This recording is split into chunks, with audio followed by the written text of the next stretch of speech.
नमस्कार। आज Europe donkey के बारे में बात करेंगे। और ये जो बातें मैं आपके साथ शेयर कर रहा हूँ, ये मेरा पर्सनल एक्सपीरियंस है। और हर एक बंदे का अपना अपना एक्सपीरियंस होता है। नमस्कार जी। आज हम बात करेंगे यूरोप की डोंकी के बारे में।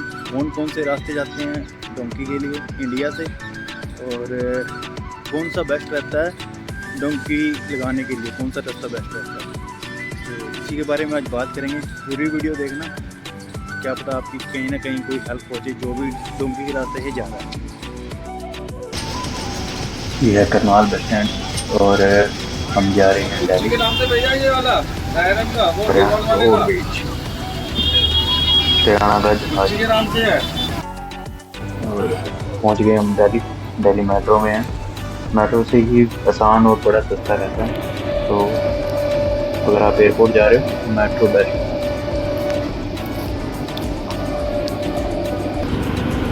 अभी वही हम जा रहे हैं मुजफ्फरपुर, तो हमने एक ऑटो किया है और अभी हम जाएंगे होटल में, जहाँ वहाँ पे कुछ दोस्त मिले हैं, उनसे बातें करते हैं।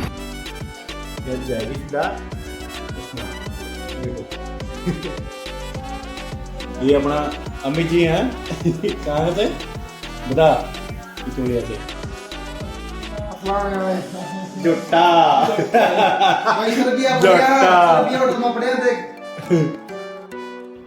अभी रास्ते बता देता हूँ कौन कौन से जाते हैं इंडिया से। इंडिया से बाय हम जैसे जो मैं गया था पहले, तो सॉरी मेरी दूसरी ट्राई थी, लेकिन दूसरी में मेरी रिफ्यूजल आ गई है। तो पहले तो डोंकी का मतलब समझो। डोंकी लगती थी पहले, बहुत पहले लगती थी डोंकी। उसमें क्या रहता था कि डोंकी उसे बोलते थे कि जंगलों के रास्ते से 2-3 महीने आप बंदा कंटिन्यू जा रहा है जंगलों के रास्ते से, कभी मतलब बड़ा परेशान होकर जाता है। लेकिन अब क्या है कि आपको सिर्फ दीवार पार करनी होती है, या फिर जो बॉर्डर होता है वो पार करना होता है। तो इस चीज़ को हम सिर्फ यही बोलते हैं कि हाँ दीवार पार करनी है, या फिर जो भी बॉर्डर पार है बॉर्डर पार करना होता है। इसको हम डोंकी नहीं कह सकते। डोंकी सिर्फ उसी को कहेंगे जो हम जंगल के रास्ते से 2-3 महीने लगा के जा रहे हैं। मेन तो डोंकी वो होती है। और सेम ऐसे ही बंदे कंफ्यूज रहते हैं कि डिपोर्ट हो गए या फिर ये हो गया। उनको ये नहीं पता था डिपोर्ट क्या होता है और रिफ्यूजल क्या होता है। सपोज करो कि अगर आप डिपोर्ट हो ना, किसी छोटी सी भी कंट्री से भी अगर आप डिपोर्ट हो, तो आप मेरे हिसाब से 2-3 साल उस कंपनी में उस कंट्री में आप जा नहीं सकते।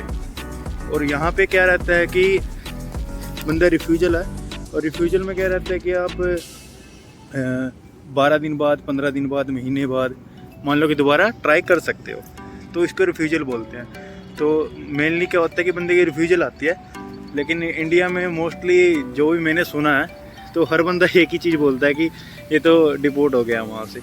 तो मेरे भाई डिपोर्ट और रिफ्यूजल में मतलब समझो सेम ऐसे ही डोंकी में भी और बॉर्डर क्रॉस करने में भी काफ़ी फ़र्क होता है। तो अभी कौन कौन से रास्ते से हम जा सकते हैं, तो एक तो बंदा अगर इंडिया से दुबई जाए, दुबई से सीधा सर्बिया, और सर्बिया से फिर आप बाय हंगरी होके ऑस्ट्रिया निकल सकते हो, या फिर इटली जा सकते हो। इटली से जो भी आपका मेन मोटिव रहेगा कि आप जर्मनी जा रहे हो, पुर्तगाल जा रहे हो, स्पेन जा रहे हो, जहाँ भी जा रहे हो सेम। और इसी तरह बक्कू से फिर इस्तांबुल से फिर बेलग्रेड, जिसे सर्बिया कहते हैं। और फिर आगे सेम ऐसे ही रास्ता रहता है। सर्बिया से जो मेन डोंकी शुरू होती है सर्बिया से होती है वो। तो मेन जो होता है कि सर्बिया आपको एक बार पार करना होगा इस चीज़ के लिए, तो मेन तो सर्बिया है।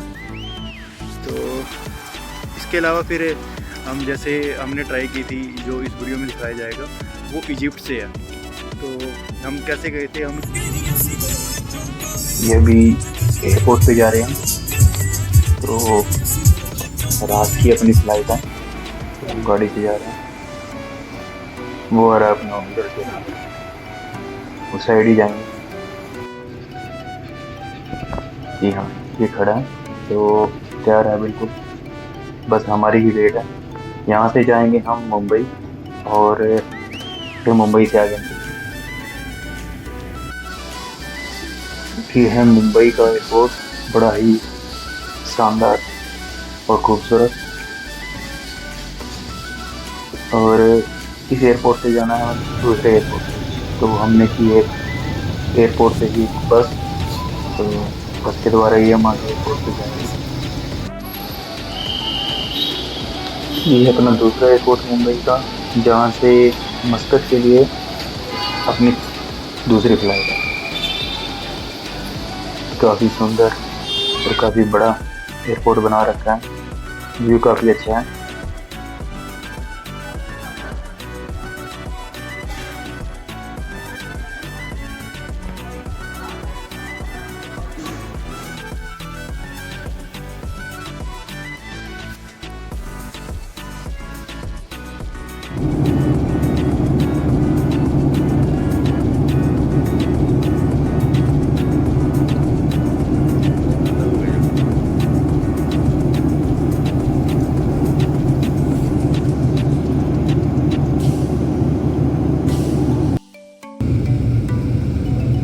मस्कट बस आने ही वाला है, और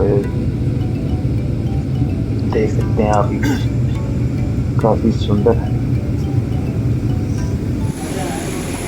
ये पहुंच चुके हैं ओमान है, मस्कट का एयरपोर्ट। काफ़ी अच्छा है, इतना बड़ा तो नहीं है लेकिन अच्छा काफ़ी है। और मस्कट से हमें जाना है इजिप्ट के कैरो। अभी थोड़ा वेट करके फिर कैरो की फ्लाइट है, तो कैरो के लिए चलें।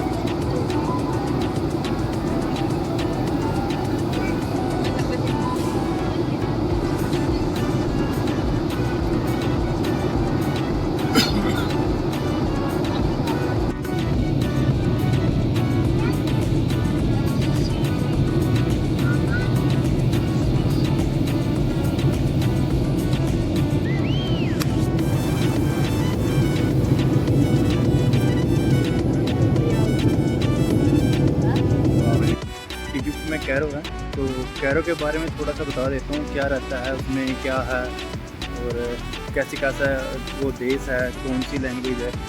तो इजिप्ट के कैरो में हम किसी होटल में रुके थे, और वहाँ क्या था कि जो लैंग्वेज थी वहाँ की, तो वो उनकी अरबी लैंग्वेज थी, और इसके अलावा इंग्लिश बहुत कम बंदे वहाँ जानते थे। हिंदी तो कोई जानता ही नहीं था। मोस्टली इंग्लिश में भी हमें मान लो कि अगर बात करनी होती तो इशारों में ही हम बात करते थे वहाँ पे, या फिर अपना ट्रांसलेटर का यूज़ कर सकते हो आप, जो सबसे बेस्ट है। और वहाँ के लोग अच्छे हैं और कंट्री के मुकाबले। जो सपोज करो कि आप अगर बाकू में जा रहे हो, तो बाकू में क्या है कि वो इंडियन लोग को पसंद नहीं करते, जो सच्चाई है। और यहाँ पे क्या है कि इंडिया के लोग कुछ चाहते हैं, वो समझते हैं उनकी बातें, और काफ़ी अच्छा है वहाँ का मेरा एक्सपीरियंस।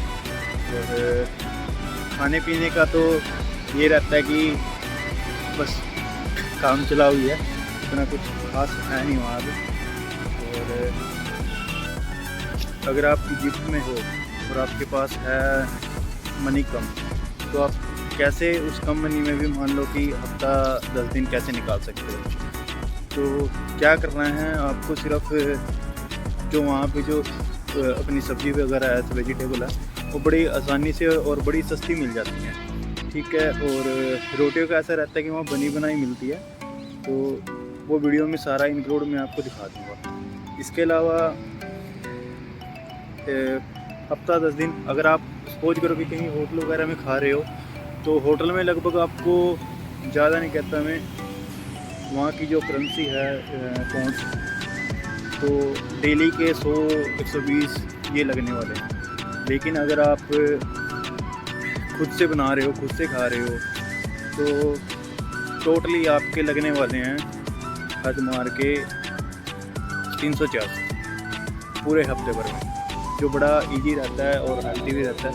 क्योंकि बाहर से क्या खा रहे हो आपको कुछ नहीं पता, लेकिन वहाँ से जो खाओगे आप, वहाँ से जो आप अगर खाओगे, तो वहाँ पे थोड़ा पता नहीं रहता है अभी क्या दे रहा है बंदा, क्या खा रहे हैं हम, तो ये सब चीज़ें रहती हैं। फाइनली पहुंच चुके हैं कैरो। काफ़ी अच्छा देश है, लेकिन देखने में सुंदर तो है, लेकिन इतना रिच कंट्री नहीं है। इंडिया से थोड़ा बहुत ही है। साफ सफाई का भी इतना विशेष नहीं है, बिल्डिंग वगैरह का भी देख सकते हैं। होटल पहुंच चुके हैं, होटल के बाहर का भी है।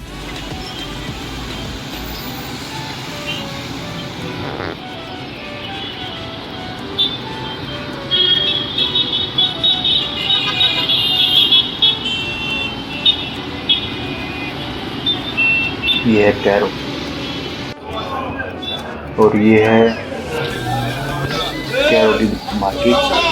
यहाँ पे हमने कुछ वेजिटेबल फ्रूट यहाँ से लिया कुछ खाने के लिए, और यह मार्केट देख सकते हैं।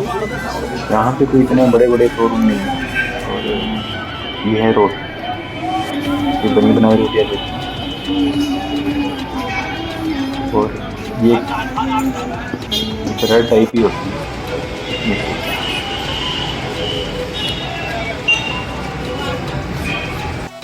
चलो अभी आपको अपना होटल दिखाते हैं। ये है अपना होटल का बाहर का व्यू। मोस्टली हर जगह सेम ही अपना होटल होते हैं, इतने कुछ खास लग्जरी नहीं होते हैं। देख सकते हैं ये बाहर का व्यू है। इस साइड है 4 रूम, और अपना जो रूम नंबर है वो 2, और हम इसमें हैं 2 दिखा सकते हैं आपको। ये है 2 बेड, पुराने जमाने का टीवी, और टूटी फूटी दीवारें। ये है बाहर की लॉबी और बाहर का व्यू। इसके अलावा इसी के अंदर ये है हम, और इसके अंदर है भाई वो सब कुछ काम चला हुआ है।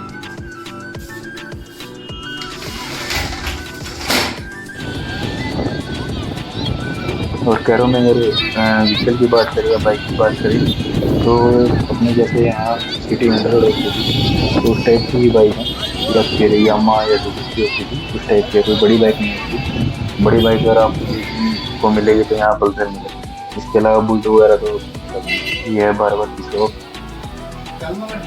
हम आए यहाँ पे कटिंग करवाने के लिए। और ये बंदा काफ़ी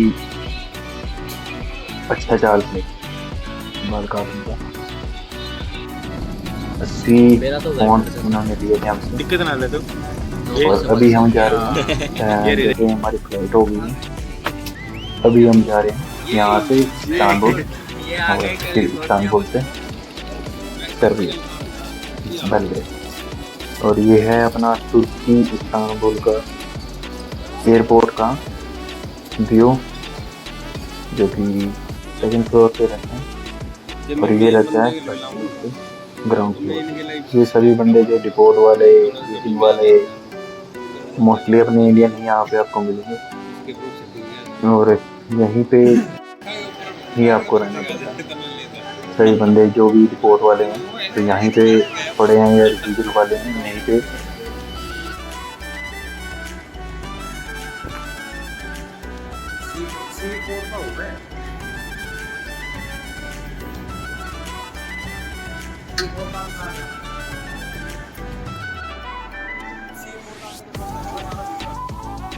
जिन बंदों की रिफ्यूजल आ जाती है या फिर डिपोर्ट हो जाते हैं, तो उनको एजेंट बड़ा परेशान करते हैं, और कई हफ्ते या फिर ये लगा लो 2-4 दिन तो पक्का ही है कि आपको इस्तांबुल में निकालने हैं तुर्की एयरपोर्ट पे। मेरे साथ तो 2 बार हो चुका था। मैं तो वहाँ पे थोड़ा एक्सपर्ट हो चुका था कि कौन सी चीज़ कहाँ मिलेगी, कैसे मिलेगी। तो बड़ा मुश्किल रहता है वैसे एयरपोर्ट पे। लेकिन अगर आप कहीं थोड़ा बोलने चालने में ठीक हो या फिर आपका व्यवहार अच्छा है तो वहाँ पे अपने इंडियन खासकर हरियाणा और पंजाब के बहुत सारे मिल जाएंगे जिनसे आप अच्छा है टाई अप करके मान लो कि अपना गुजारा कर सकते हो। तो जब मैं सेकंड बार रुका था तो ना तो मैं डिपोर्ट था ना मेरी रिफ्यूजल थी, तो उन्होंने मैं बीच में रोक रखा था। तो डिपोर्ट वाले बंदे को तो चलो वो खाना वगैरह दे देते थे, लेकिन अगर आप ऐसे बीच में रोक दिए जाते हो तो उनको वो खाना वगैरह भी नहीं देते। तो ये तो चलो ये था कि जो मेरे साथ के थे, जो मेरे साइड के थे, उन्होंने काफ़ी हेल्प की इस बारे में। और वैसे ही बता देता हूँ कि कहाँ पर इस्तांबुल में कहाँ, और बाई चांस अगर आप इस्तांबुल एयरपोर्ट पे हो तो आपको क्या करना है। सबसे पहले तो जब भी आपको लगे कि भी हाँ रिफ्यूजल आ गई है, डिपोर्ट हो गए हैं, तो अपने एजेंट को बोलो सबसे पहले कि वही मेरी फ़्लाइट करवाओ दिल्ली की, जितना भी जल्दी हो सके। अगर आप दिल्ली की नहीं करा सकते तो हमें बताओ, हम खुद कराएंगे। तो वैसे एयरपोर्ट वाले भी खुद ही करके देते हैं और एजेंट भी इसी चक्कर में रहता है कि वो एयरपोर्ट वाले ही खुद ही करके दें ताकि उनके जो 30-35 हज़ार है वो बच जाए। लेकिन इसमें बंदा बड़ी परेशान होता है, वो लगभग ज़्यादा नहीं कहता 3-4 दिन वहीं पे बैठा के रखते हैं। बंदा वहीं बैठा रहता है, वहीं परेशान हो जाता है, ना नहाना ना धोना, तो खाना पीना भी ऐसी है, तो बड़ा परेशान हो जाता है, बड़ा डीमोटिवेट हो जाता है। लेकिन मेरे हिसाब से अगर आप साथ के साथ टिकट करा दोगे तो वो बहुत ही बेस्ट है। और बेस्ट इसके लिए है कि आपको अगर आप जैसे डिपोर्ट हो रहे हो और डिपोर्ट होने के बाद अगर आप दिल्ली में भी आओगे अपनी टिकट से, तो यहाँ की जो इमिग्रेशन है वो भी आपसे कुछ नहीं पूछेगी। लेकिन अगर आप तुर्की एयरलाइन से अगर आप आ रहे हो और टिकट भी एयरपोर्ट वालों ने करवाई है, तो लगभग ये लगा लो कि 10 से 12 घंटे ये बिठा के ही रखेंगे आपको दिल्ली इमिग्रेशन वाले। इसके अलावा अगर आप ग्रुप में आ रहे हो और ग्रुप में अगर आप बाहर भी निकल रहे हो तो फिर काफ़ी परेशानियाँ आती हैं दिल्ली एयरपोर्ट पर, क्योंकि यहाँ पे बड़ी सख्ताई कर रखी है, तो उस चीज़ से भी बचा जा सकता है। तो एजेंट से बोलो कि साथ के साथ मेरी टिकट कराए ताकि आप सेफ्टी कर पहुँच सको। इसके अलावा इस्तांबुल के बारे में हम बात करें, अगर आप इस्तांबुल में हो और सबसे पहले तो दिक्कत आदमी को खाने की ही आती है, खाने की, रहने की, सोने की, वो चीज़ है। तो वहाँ पे एक क्या नाम डिपोर्ट वालों का, रिफ्यूजल वालों का अलग से ही एक आपको दिख जाएगा कि भाई हाँ सारे बंदे यहीं पे बैठे हैं। तो अगर सबसे पहले अगर खाने में, तो अगर आप रिफ्यूजल है आपकी, तो वो देती हैं खाने को, 2 टाइम का वो खाना देंगे, चाहे वो आपको 2 दिन रखे 4 दिन रखे, तो एयरपोर्ट वाले वो आपको बाकायदा आपको देंगे। इसके अलावा आप खुद से भी, जैसे अगर आपके पास पैसे हैं तो थोड़े बहुत पैसे चेंज करवा के, तो वहीं से जैसे कोई बिस्किट वगैरह या फिर कोई भी स्नैक्स वगैरह वहाँ से खा सकते हो। और आपके पास सोच करो कि खाना भी आपका नहीं आ रहा है और पैसे भी आपके पास है नहीं, है तो बहुत कम है, तो आप वहाँ किसी भी आप इंडियन फ्रेंड से थोड़ी बहुत हेल्प मांग सकते हो और उसके साथ जैसे मिल बांट के खा सकते हो। इसके अलावा अगर ये चीज़ें भी नहीं हैं तो वैसे जो खाने का अच्छा आपको मिलेगा तो वो मिलेगा आपको 2nd फ्लोर पे। 2nd फ्लोर पे आप जो मर्ज़ी खाओ, जैसा मर्ज़ी खाओ, वो चीज़ वहाँ पे बेस्ट है। एक्चुअली क्या है कि इस्तांबुल 3 फ्लोरों पे बना हुआ है जो इस्तांबुल का एयरपोर्ट है। जो नीचे है तो वहाँ पे सिर्फ आपको एक मशीनें ही दिख जाएंगी, बस उसमें ही खाने पीने का रखा हुआ। इसके अलावा अगर आप ऊपर जाओगे तो वहाँ पे बड़ा ही चहल पहल है, बड़ी ही रौनक है, जो कि वीडियो में आपको पूरा दिखाई देगा। और इसके अलावा एक और इसके ऊपर और फ्लोर है जहाँ पे भी काफ़ी रेस्टोरेंट वगैरह मतलब बने हुए हैं। अगर किसी को जैसे फ़्लाइट मिस करनी होती है या फिर किसी को रेस्ट करना होता है तो मोस्टली वो वहीं पे जाता है। और एक दिक्कत आती है वहाँ पे, जैसे एजेंट भेज देगा कि भाई हाँ ये प्रिंट निकलवा लो, वो प्रिंट निकलवा तो ले, कहाँ निकलवाए। एयरपोर्ट पे तो कोई ऐसी सुविधा है नहीं कि आप कहीं पे भी हो ये लो भी अपना ये प्रिंट निकाल दो। तो पूरे एयरपोर्ट पे अगर आप घूमोगे तो मेरे हिसाब से आपको कोई नहीं मिलेगा, लेकिन वहाँ पे एक थर्ड फ्लोर पे ही है एक रेस्टोरेंट, सबवे से आगे ही है थर्ड फ्लोर पे। वो भी चोरी छुपे अगर आप उसको एक बार धीरे से बात करोगे, उनसे बोलोगे तो वो निकाल देता है। और वो निकालता है लगभग एक प्रिंट का, वो लेता है 5 यूरो। अगर आप देखो कितना आपको प्रिंट निकलवाना है, एक निकलवाने, 2 निकलवाने, तो मोस्टली वो 5 यूरो लेता है। तो पूरे एयरपोर्ट पे सिर्फ वही है। इसके अलावा थोड़ा जैसे अगर आप ग्रुप में हो तो ग्रुप में ना रहो, क्योंकि ग्रुप में रहोगे तो वहाँ पे थोड़ी जैसे सख्ताई है वहाँ पर भी, और वो आपकी मतलब पासपोर्ट चेक करेंगे, टिकट चेक करेंगे, तो काफ़ी चीज़ें होती हैं। अगर आप थोड़ा अलग हो, 1-2 बंदे घूम रहे हो तो कोई इशू नहीं है, लेकिन अगर आप ग्रुप में हो तो ग्रुप में शायद आपको दिक्कत हो सकती है। बाकी इस्तांबुल में आपको जितने भी दिन रहना पड़े तो बिल्कुल मोटिवेट होकर रहो, और ये ना सोचो कि भी हाँ हम यहाँ फंस गए हैं, ये हुआ। अगर एजेंट नहीं टिकट करवा रहा है तो आप खुद से करवा, जो सबसे बेस्ट। एक बार फिर से हमारी किस्मत से कार, बोर्डिंग पास थोड़ी भेज जाओगे हम जा रहे हैं वापस दिल्ली। अच्छा ये हम जा रहे हैं। खैनमो है क्या मैं जे आओ